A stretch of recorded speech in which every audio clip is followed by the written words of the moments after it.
Hello everyone, myself Jaya Agarwal, Assistant Professor Political Science from SPCGC Ajmer. This is paper of BA Part First, Foundations of Political Science, and today we will discuss about the Austin's theory of sovereignty.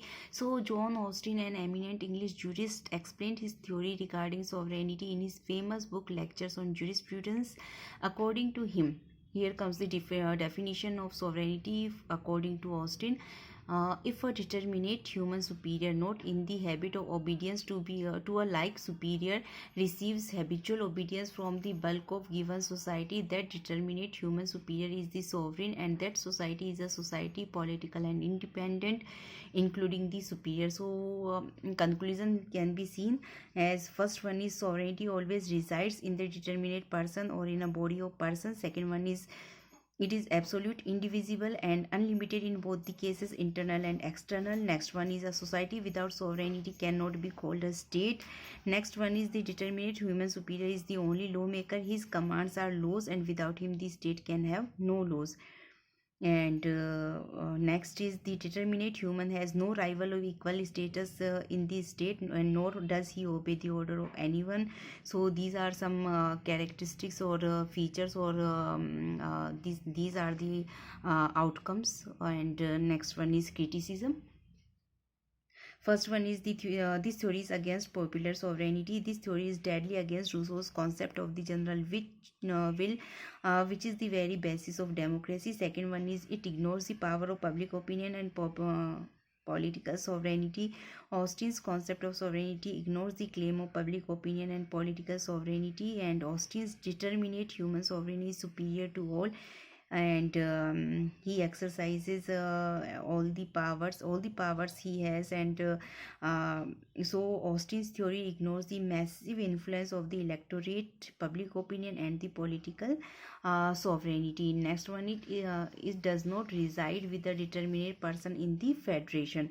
When we talk about the federation, so in a federal state, sovereignty does not reside with a determinate person. It is impossible to discover a sovereign in a federal state. It is very difficult to locate the sovereign in a federal state. Next one is force is not the only sanction behind laws.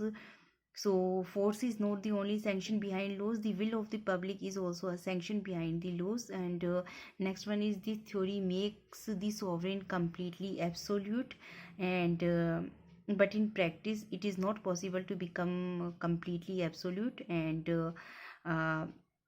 next one is this theory is not even applicable to Europe. Austin has asserted that the king in parliament is the sovereign in England, but legally speaking this assertion is not correct, because neither the king nor the parliament can go to the extent of becoming completely absolute. Always they have to pay due attention to the will of the public. आज हम लोग बात कर रहे हैं Austin के संप्रभुता सिद्धांत के बारे में। इससे पहले की वीडियो में हम लोगों ने संप्रभुता के बारे में जाना है, संप्रभुता का मतलब, संप्रभुता के प्रकार। और आज हम लोग बात करेंगे संप्रभुता की। जो ऑस्टिन की थ्योरी है इसे हम लोग संप्रभुता की एकलवादी धारणा भी कहते हैं। तो जो जॉन ऑस्टिन थे ये इंग्लिश एक जूरिस्ट थे, और इन्होंने अपनी जो सॉवरेनिटी का जिनका सिद्धांत है अपनी famous book lectures on jurisprudence में दिया है, जहाँ पर इन्होंने संप्रभुता की व्याख्या भी की है। संप्रभुता की इन्होंने उसको अच्छे ढंग से इन्होंने परिभाषित किया है, और जिसे हम लोग इस प्रकार से हम लोग देख सकते हैं। तो जॉन ऑस्टिन का कहना है, यदि कोई निश्चित मानव श्रेष्ठ जो स्वयं किसी समान श्रेष्ठ के आदेश का पालन करने का अभ्यस्त ना हो और समाज के एक बड़े भाग से स्थायी रूप से अपने आदेशों का पालन कराने में समर्थ हो, तो वह निश्चित श्रेष्ठ व्यक्ति संप्रभु होता है। और वह समाज जिसमें वह संप्रभु भी शामिल है एक राजनीतिक तथा स्वाधीन समाज अथवा राज्य होता है। तो इस प्रकार से उन्होंने इसकी परिभाषा दी है। तो जब हम लोग इनकी परिभाषा को हम लोग अध्ययन हम लोग करते हैं तो हम लोग देख सकते हैं कि इसके अंतर्गत आ जाता है, पहला आ जाता है कि जो संप्रभुता है वह हमेशा एक डिटर्मिनेट पर्सन या इन अ बॉडी ऑफ पर्सन्स, मतलब ग्रुप ऑफ पर्सन्स उसमें निवास करती है। सेकंड आ जाता है कि जो संप्रभुता है ये निरंकुश होती है, अविभाज्य होती है और ये अनलिमिटेड है, या चाहे हम लोग इसको आंतरिक रूप से देखें चाहे हम लोग इसको बाह्य रूप से देखें। तो जब हम लोग आंतरिक संप्रभुता और बाह्य संप्रभुता की बात करते हैं तो हमारे प्रीवियस वीडियो जिसमें हमने सॉवरेनिटी की संप्रभुता की बात की है उसमें हम लोग इसका अंतर भी हम लोग समझ सकते हैं कि आंतरिक संप्रभुता किसे कहते हैं और बाह्य संप्रभुता किसे कहते हैं। नेक्स्ट आ जाता है कि एक समाज जिसमें संप्रभुता नहीं हो, can not be called a state. और इसके अलावा नेक्स्ट आ जाता है कि जो निश्चित मानव संप्रभु है वह स्वयं लॉ मेकर होता है, कानून का निर्माण करता होता है। एक्चुअली उसके जो कमांड्स होते हैं उसके आदेश ही लॉ होते हैं और उसके बिना जो स्टेट है वो it can not have any law. Next one is जो निश्चित मानव है जो संप्रभु है उसके इक्वल कोई भी राइवल स्टेटस वाला पर्सन स्टेट में नहीं होता है और वह स्वयं किसी के भी आदेशों का पालन करने का अभ्यस्त नहीं होता है। इसके बाद में हम लोग इसकी क्रिटिसिज्म देख लेते हैं जो ऑस्टिन का संप्रभुता सिद्धांत है।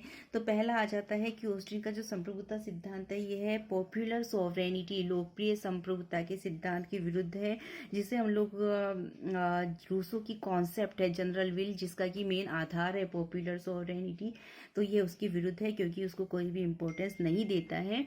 और ये जो लोकप्रिय संप्रभुता है ये हमारे लोकतंत्र के एक आधार के रूप में कार्य करता है। तो एक तरीके से ऑस्टिन का संप्रभुता जो सिद्धांत है ये लोकतंत्र के सिद्धांत के विरुद्ध कार्य करता है। तो जो नेक्स्ट वन है ये भी हमारा वैसा ही आ जाता है, it ignores the power of public opinion and political sovereignty. ये जो जनता का मत है, पब्लिक ओपिनियन है और राजनीतिक संप्रभुता है, ये इन दोनों को इग्नोर करता है क्योंकि ये एक व्यक्ति को जिससे कि वो सभी शक्तियाँ देता है और जिससे वो सुपीरियर या पैरामाउंट्सी का ये जो प्रिंसिपल है यहाँ पर आ जाता है और जो सभी शक्तियों का उपयोग करता है। नेक्स्ट आ जाता है it does not reside with a determinate person in the federation. जब हम लोग संघात्मक व्यवस्था की हम लोग बात करते हैं जैसा कि अमेरिका का है, वहाँ पर संप्रभु शक्ति है एक निश्चित व्यक्ति के पास में नहीं होती है। तो जो फेडरेशन है लाइक हमारे पास में एग्जांपल है यूएसए का, तो यहाँ पर जो संप्रभु शक्ति होती है वह संविधान में निवास करती है and similar is the situation in our country as well. Next one is force is not the only sanction behind laws. कानून के पीछे जो सैंक्शन होती है, कानून की जो स्वीकृति होती है उसका कारण केवल शक्ति या बल नहीं होता है, लोगों की जो इच्छा होती है, जनता की इच्छा होती है, वह भी इसके पीछे एक बड़ा कारण इसके पीछे माना जाता है। नेक्स्ट आ जाता है this theory makes the sovereign completely absolute and. लेकिन जब हम लोग व्यवहार की हम लोग बात करते हैं तो हम लोग कहीं पर भी इस तरीके की निरंकुश शक्तियों को हम लोग कभी भी नहीं देखते हैं। और नेक्स्ट आ जाता है this theory is not even applicable to Europe. तो यहाँ पर ऑस्टिन है उन्होंने ही हैज़ असल्टेड, उन्होंने इस बात के ऊपर जोर दिया है कि जो इंग्लैंड है वहाँ पर किंग इन पार्लियामेंट है वो सोवरेन है, संप्रभु शक्ति रखते हैं।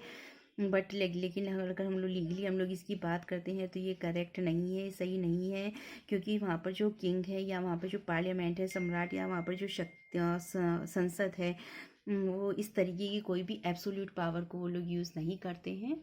तो that's all for today from my side. Thank you very much.